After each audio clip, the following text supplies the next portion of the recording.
आपने फरमाया मन अता अर्राफन फसअलहु अन शैइन लम तुक़बल लहू सलातु 40 यौमा। जो किसी काहिन के पास जाता है, जो कोई किसी जादूगर के पास जाता है, जो मुस्तकबिल की खबरें बताने वाले के पास जाता है ताकि अपना मुस्तकबिल चेक कराए, वो अपना फ्यूचर मालूम करे, प्यारे नबी फरमाते हैं सिर्फ जाकर के उससे सवाल करे, पूछे कि बताओ मेरा फ्यूचर क्या होगा, मेरी दुकान में खैर बरकत होगी या नहीं, मेरी जिंदगी तरक्की करेगी या नहीं करेगी। इस तरह के सवाल अगर जादूगरों से कर ले, काहिनों और नजूमियों से कर ले, अर्राफों से कर ले, आपने फरमाया लम तुक़बल लहू सलातु 40 यौमा, उसकी 40 दिन तक कोई नमाज अल्लाह के यहां मकबूल नहीं होती है।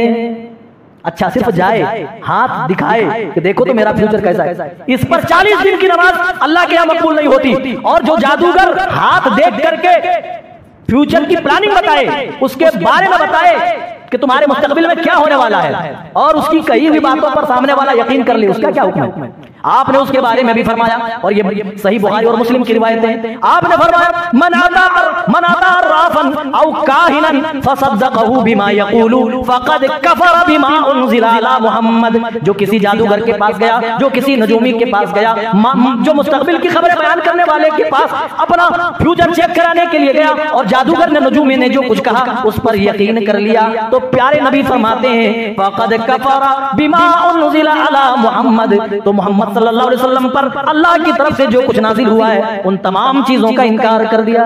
मोहम्मद रसूलुल्लाह पर क्या क्या पूरी शरीयत मेरे रसूल पर नाजिल हुई है, वो गोया कि उसने पूरी शरीयत का इनकार कर दिया। पूरी शरीयत का इनकार करने वाला कौन होता है भाई? मुर्तद होता है, काफिर होता है, जो दायरे इस्लाम से खारिज माना जाता है।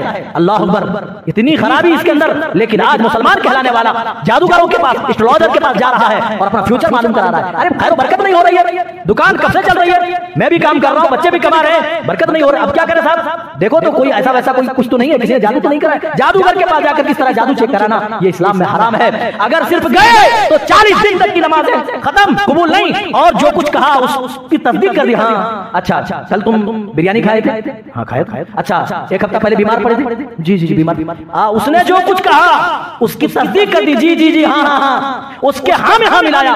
प्यारे नबी फरमाते फ़क़द कफ़र बिमा उन्ज़िला अला मुहम्मद, मोहम्मद सल्लल्लाहु अलैहि वसल्लम पर नाजिल करदा शरीयत का आपने इनकार कर दिया। एक मुसलमान को करना क्या चाहिए? एक मुसलमान का अकीदा क्या होना चाहिए? मुसलमानों का अकीदा ये होना चाहिए कि नफा और नुकसान का मालिक अल्लाह ताला है। उसकी जात पर आदमी तवक्कुल और यकीन करे कि अगर अल्लाह ताला नफा पहुंचाए तो कोई नुकसान नहीं पहुंचा सकता, अगर वो नुकसान पहुंचाने पे आ जाए तो सारी कायनात मिलकर भी नफा नहीं दे सकती है। ये मुसलमान का अकीदा होना चाहिए।